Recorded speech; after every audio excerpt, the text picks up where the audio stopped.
इधर रायबरेली जनपद के ग्राम विश्वनाथ खेड़ा ग्राम पंचायत इब्राहिमपुरा में रहने वाले नरेंद्र कुमार पाल पुत्र गंगाचरण पाल और उनकी पत्नी दोनों दिव्यांग हैं। परिवार में एक बेटी और दो बेटे हैं। शारीरिक अक्षमता, आर्थिक तंगी और रोजमर्रा की मुश्किलों के बीच ये परिवार किसी तरह अपने बच्चों का पालन पोषण कर रहा है। और सबसे दर्दनाक बात यह कि करीब 18 से 20 वर्षों से ये परिवार दूसरों की दीवार के सहारे बने छप्पर और टीन शेड के नीचे जीवन बिताने के लिए मजबूर है।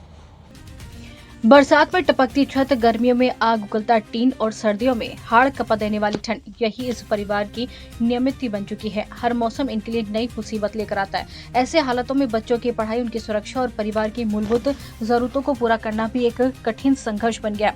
विडंबना यह है कि प्रधानमंत्री आवास योजना जैसी महत्वाकांक्षी योजनाएं गरीबों को पक्का घर उपलब्ध कराने का दावा करती हैं, लेकिन इस परिवार की बदहाल जिंदगी ये सवाल खड़ा करती है कि क्या पात्र गरीबों तक योजनाओं का लाभ वास्तव में पहुंचा है या फिर विकास केवल कागजों और आंकड़ों तक सीमित है।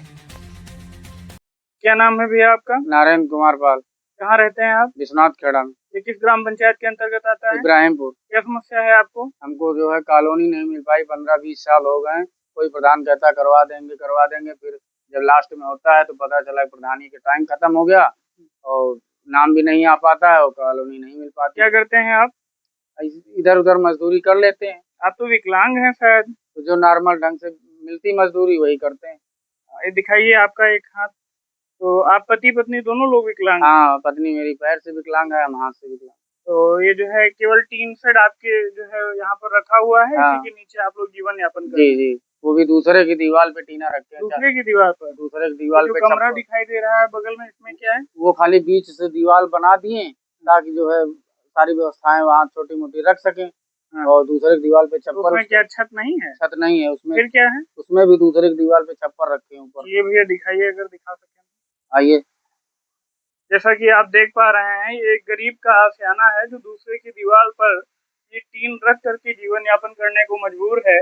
एक तरफ जहां देश जो है चांद तक पहुंच रहा है, वहां एक गरीब को अगर छत मुनासिब नहीं हो पा रही है सिस्टम के चलते, ये दुर्भाग्य है देश का। जैसा कि आप देख पा रहे हैं भैया, दीवार आपकी है कि दूसरे की? दूसरे की दीवार पे छप्पर रखे हैं। दूसरे की दीवार पे आप छप्पर रखे हुए हैं? इधर से खुला भी है क्योंकि वो बनाए नहीं अभी तक। तो आप नहीं, आपके पास इतना बजट ही नहीं होगा कि आप बना सकें? नहीं, हमारे गरीब पास परिवार के लिए सोचिए, अगर वो विकलांग है तो अपना जीवन यापन कर ले, उसके लिए सबसे बड़ी चुनौती यही है। ऐसे में अगर इन्होंने दूसरे के छत, इनके लिए जो है छप्पर रखना भी एक बहुत बड़ी चुनौती है। और ऐसे में एक गरीब परिवार की मजबूरी को कोई भी अधिकारी अगर नहीं समझ पा रहा है तो निश्चित तौर पर ये देश का दुर्भाग्य है। और जो जनप्रतिनिधि हैं उनसे सबसे बड़ा सवाल है कि क्या आप जो है केवल फोटो खिंचाने के लिए जनप्रतिनिधि चुने गए हैं? आपको क्षेत्रवासियों की क्या समस्याएं दिखाई नहीं देती हैं?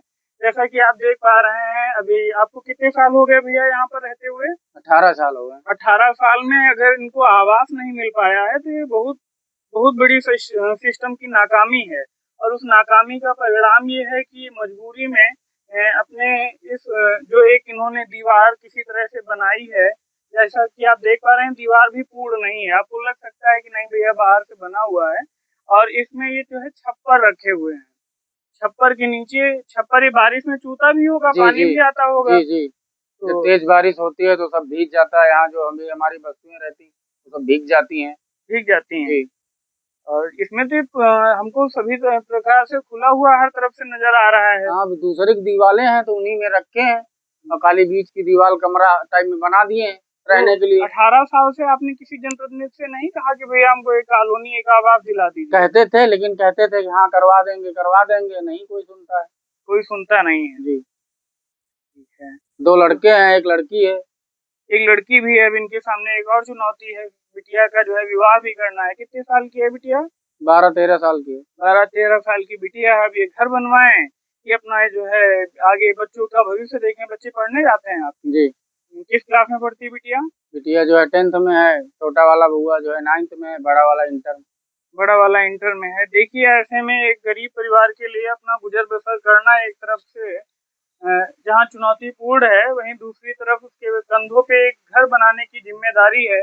ऐसे में सरकार की महत्वाकांक्षी योजना है कि गरीब परिवारों के लिए जो है आवास का आवंटन होता है, लेकिन ये कहीं न कहीं ग्राम प्रधान और जिम्मेदार लोगों की लापरवाही का नतीजा है। एक गरीब परिवार इस तरह से जीवन जीने को मजबूर है। अब देखना ये है कि जनप्रतिनिधि इस खबर को दिखाए जाने के बाद वो कितना सजग होते हैं अलावा जो है क्या कुछ इनकी सहायता की जा सकती है और क्या कुछ की जाती है। धन्यवाद दोस्तों। बहुत जल्द जो है आगे जो भी परिणाम होंगे उसे भी आपको दिखाया जाएगा।